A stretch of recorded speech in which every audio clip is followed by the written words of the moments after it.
मसीह यीशु अल मसीह के नाम में आप सबकी सलामती हो। शुक्र चाहते हैं कि हम हमेशा कलाम को शांति से शुरू करते हैं और खुदावंद के हुजूर अपने आप को खुशी के तौर पर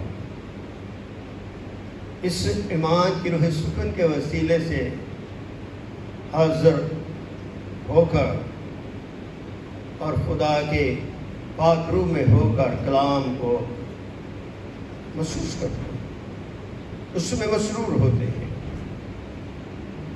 ताकि खुशखबरी जो हम तक पहुंचे उसके बेटे यीशु मसीह के वसीले से, जो उसका पलोठा और उसका ज़ली अब्दी बेटा है, उसकी हम नवीद बन सकें।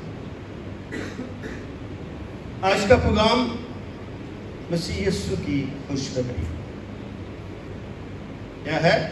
मसीह यीशु की क्या है? खुशखबरी। हम चर्च आते हैं और आकर खुदा के हुजूर शुक्रगुजारी के घुटने टेकते हैं। हमारी आंखें जो खुदा ने हमें बख्शी माँ के पेट में, उससे हमें नूर नजर आता है, रोशनी नजर आती है और हम एक दूसरे को देखकर खुदा का शुक्र करते हैं कि खुदा ने मुझे आंखें दी हैं।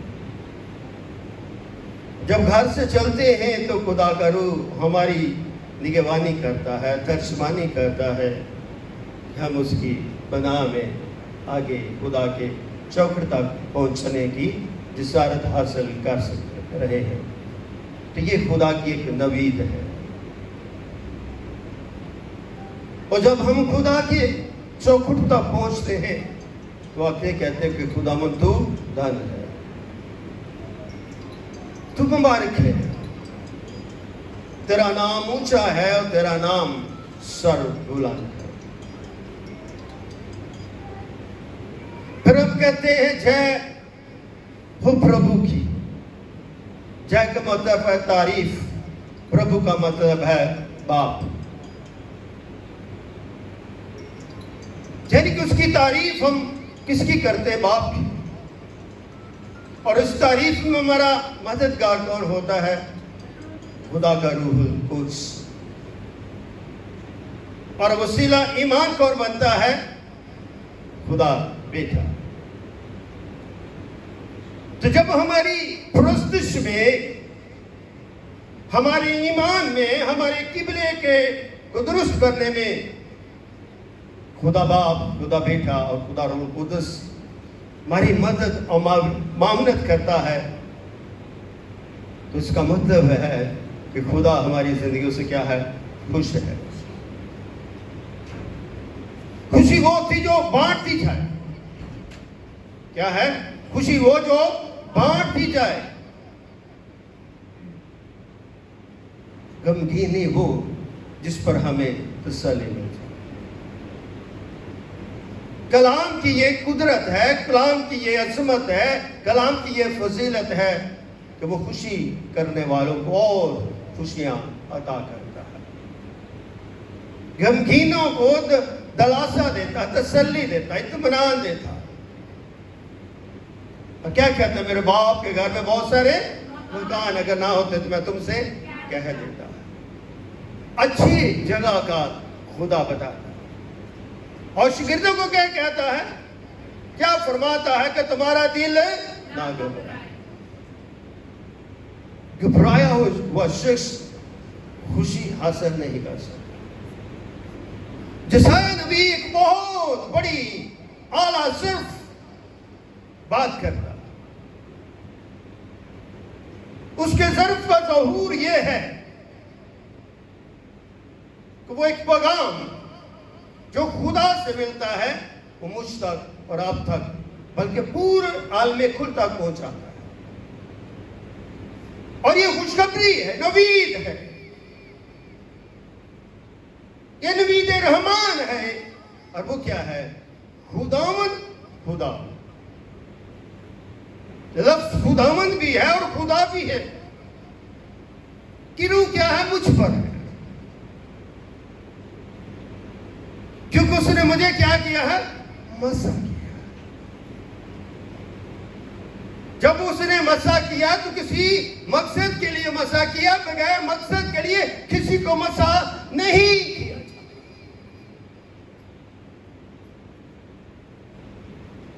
ओहदे के लिए मसा किया जाता है।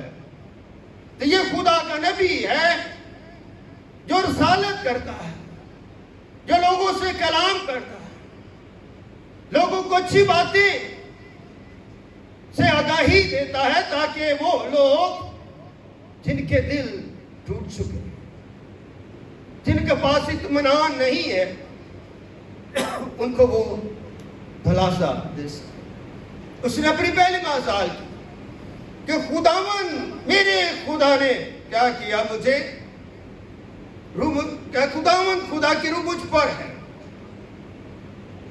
कि मैं रूह से बगैर बात नहीं कर।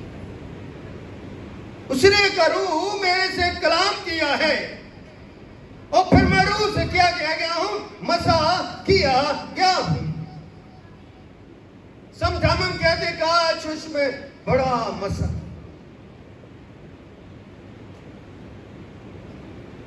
इसलिए महसूस किया जाता है ताकि खानदान, कलीसिया, बेटे बेटियां कदाम प्रस्ता पर गंदा ना हो, बल्कि खुदावन में मकबूल किए जाए। तो आप मकबूलियत के लिए आए हैं, और जब कोई शख्स मकबूल होता है तो फिर वो खुदा के कलाम से भर जाता है। तो भरा वो शख्स खुदा के लिए एक नवीद ईमान बन जाता है। फिर वो खुशखबरी को आगे फैलाता है, और वो खुशखबरी उसकी नहीं होती, उसकी जात की नहीं होती, उसके खानदान की नहीं होती, बल्कि उसके खुदावन खुदा की होती है। और वो नवीद और वो खुशखबरी क्या होती है कि खुदा बाप, खुदा बेटा, खुदा रूहुल कुद्स। नबी का ईमान को तरोताजा करता है। यूहन्ना इब्तिदा में कलाम था, कलाम खुदा के साथ था, और कलाम खुदा था। यही इब्तिदा में खुदा के साथ, और सब चीजें उसी ने पैदा की, कोई भी चीज उसके बगैर पैदा नहीं। आमीन। कितनी बड़ी मेरे लिए ईमान की खुशखबरी है। किस लफ्ज़ों के अंदर खुदा की अलूहियत, खुदा की इलाही शख्सियत और उसकी जात को मुतारफ करा दिया। क्या कि हम उसकी शख्सियत को समझते हैं। मेरा दोस्त है, वो शहरे में रहता है, पास्टर बन रहा है, नईम प्रसाद का और जमील नासिर का वो शागिर्द है। मेरे से उसके बात हो रही थी, तो मैंने कहा आपने खुदा की शख्सियत के बारे में कुछ पढ़ा है? मुझे कहता मैंने तो ये लफ्ज़ ही आज सुना। मुझे कहते ये तो लफ्ज़ ही आज मैंने सुना। तो फिर मैंने उसे कहा जब तक तुम खुदा की शख्सियत को नहीं समझ पाओगे तो खुदा की वहदानियत को आप समझ नहीं सकते। जब उसकी शख्सियत को जानोगे तो आपको बेटी की शख्सियत के बारे में मालूम होगा। जब बाप बेटी की शख्सियत को जानोगे तो खुदारू की शख्सियत का पता होगा। तो इसलिए यहाँ पर भी खुदा के इसी भेद को जो है वो बयान किया गया कि खुदावंद खुदा की रूह मुझ पर है क्योंकि उसने मुझे मसा किया। आप सभी मिलकर कहें कि खुदावंद खुदा की रूह मुझ पर है, उसने मसा किया। ऊंची आवाज से कहें कि उसकी रूह क्या है, मुझ पर है।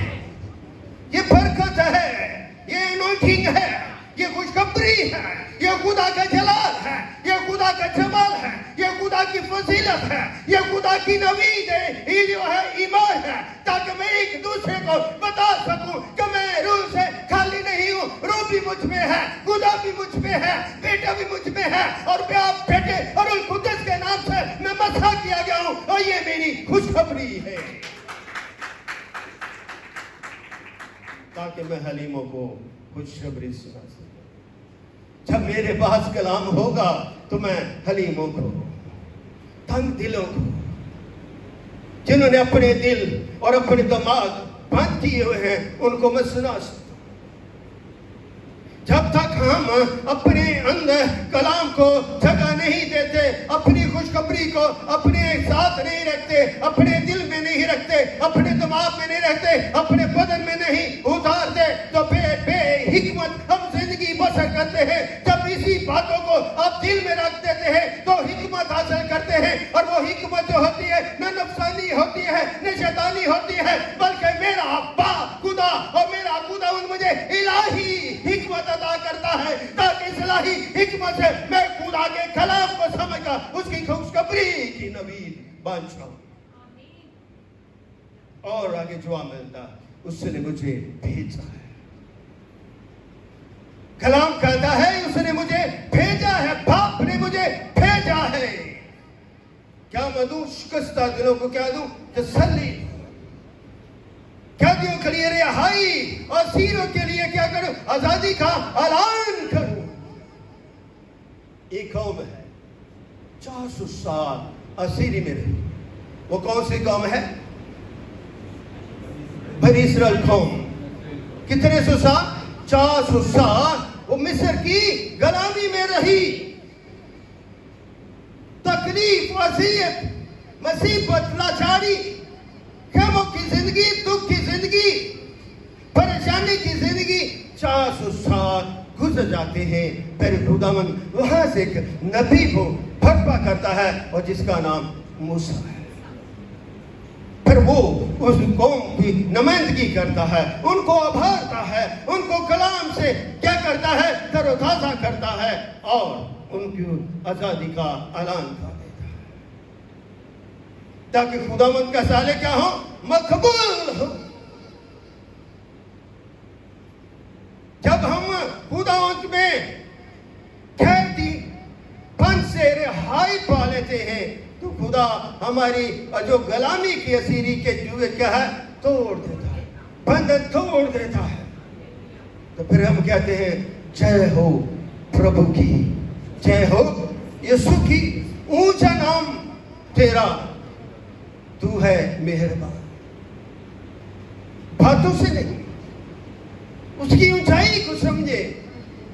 ऊंचाई उसका इख्तियार को जाहिर करता है। ये ऊंचा तो हमारा चीज भी हमारे कान से ऊंचा है,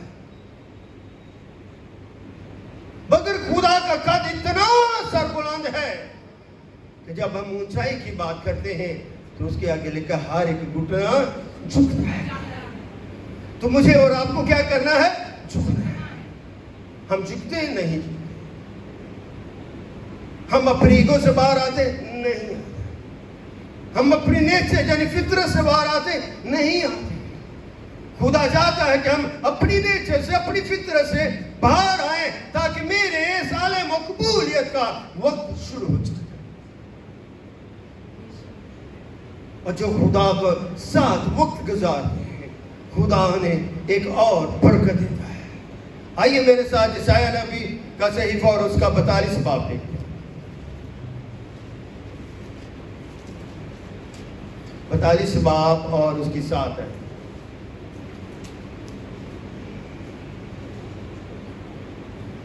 लिखा है कि तू अंधों की आंखें खोले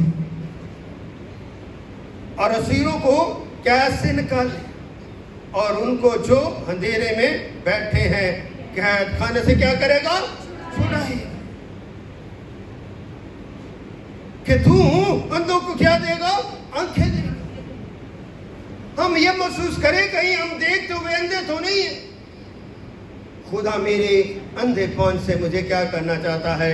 रोशनी में लेकर जाना चाहता है। अगर हम इब्लीस के कब्जे में है, इब्लीस हमें काम नहीं करने देता, इब्लीस हमें धुआं नहीं करने देता, इब्लीस हमें प्रोस्टिस नहीं करने देता, इब्लीस हमें चैन से नहीं जाने देता, तो इसका मतलब है कि हम गुलामी में हैं, असीरी में हैं, हम रुके हुए हैं। किसी न किसी बहाने से कोई ना कोई हमें रोक लेता है। अगर कलाम कहता है और उनको जो अंधेरे में बैठे कैद खाने से क्या करेगा? छुड़ा। असीरी कह के कैद खाना है, अंधेर नगरी है, इसे हमने क्या करना है? बाहर निकालना। वो बाहर निकालने का क्या करता है? इख्तियार रखता है। जब वो इख्तियार रखता है तो फिर उसके इख्तियार पाना चाहते हैं। आइए मेरे साथ चैप्टर नंबर यशायाह चैप्टर नंबर 58,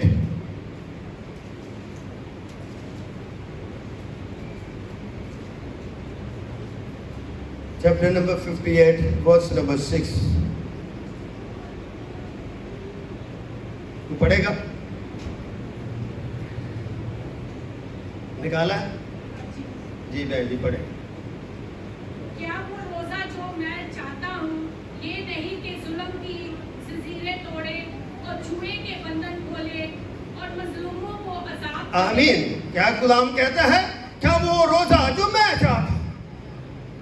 सब टाइम हम जब फास्टिंग में ठहर जाते हैं, हम कहते हैं हमने आज रोजा रखा है।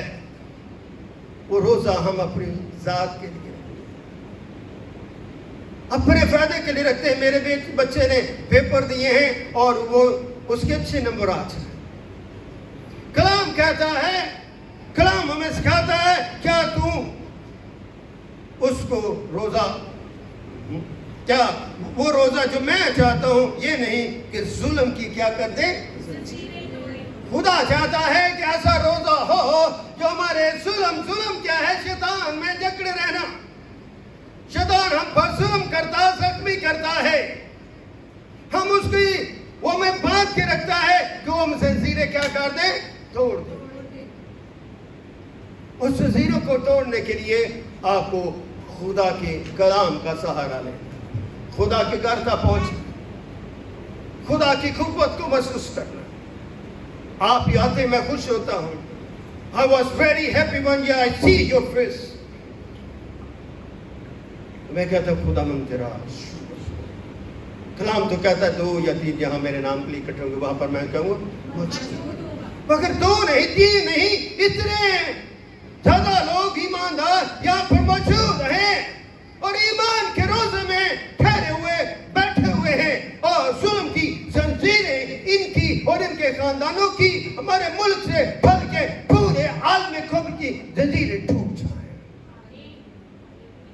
एलिया हमारा जैसा इंसान था, उसने खुदा से दुआ की तो आसमान क्या हो गया, बंद, मीना बरसा। फिर उसने दुआ की, फिर उसने खुदा से इल्तिजा की, बारिश हुई, जमीन सहराब हो, जमीन ने फसल दी, भूख फलास खत्म हो गया।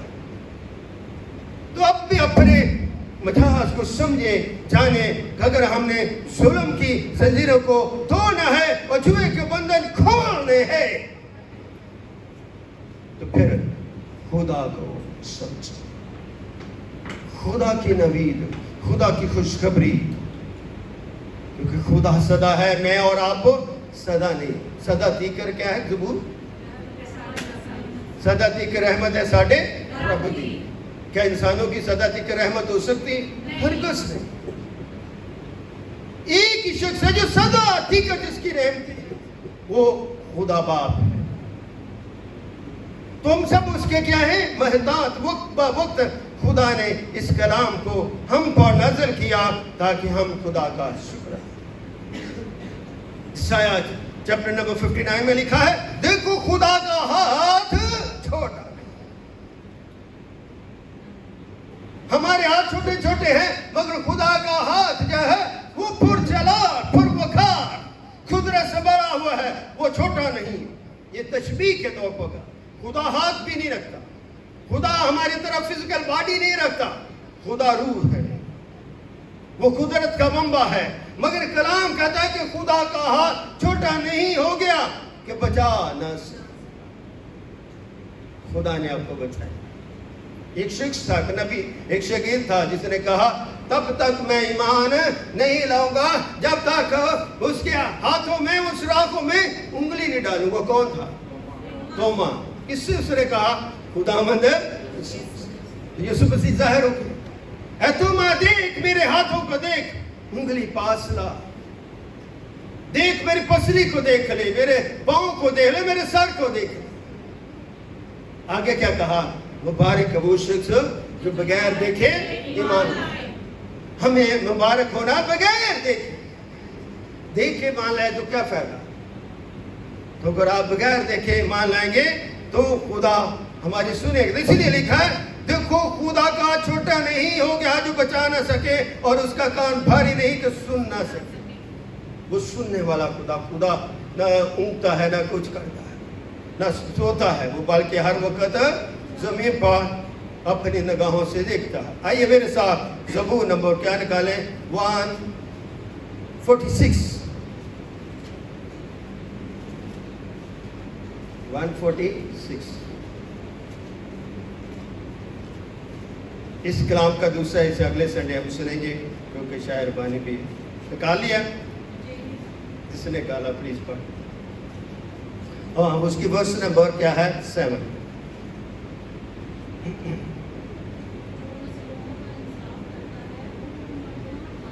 आमीन। जो मशरूमों का क्या कहता है, साफ करता, वो भूखों को क्या कहता है, खाना देता। आगे का खुदावन कैदियों को क्या करता है, आजाद कर देता है उसके जलाल के जोदा। आमीन। हम मशरूम है, गुनाह से की, गुनाह में मुब्तला होने से हम मजबूर हैं कि हमारी खुशखबरी रुक रही है, हमारी गवाही रुक रही है। आइए आज हम आजादी का ऐलान कर दें। आइए आज खुदावन के गवाह बन जाए। आज खुदावन में अपनी आवाज को ऊंचा कर ले, अपने हाथों को ऊंचा कर ले, और खुदावन के हाथ में अपना हाथ डालें, और अपने कानों को खुदा के कान के साथ लगा लें, और अपनी आवाज को अपने खुदा के साथ मुलव्वस कर लें, ताकि खुदा मुझे क्या दे, बरकत दे, ताकि मैं कैदीपन से आजाद हो जाए। खुदावन अंधों की आंखें खोलता है, खुदावन झुके हुए को उठा खड़ा करता है। खुदावन के आज के कलाम के वसीले से उसकी बरकत अब से लेकर हमेशा तक ठहरे रहे। खुदावन आज सबको बरकत दे। और इस कलाम का दूसरा हिस्सा हम अगले इतवार सीखेंगे। खुदावन आपको बरकत दे और सुनने वाले कानों को और बरकत दे। आमीन।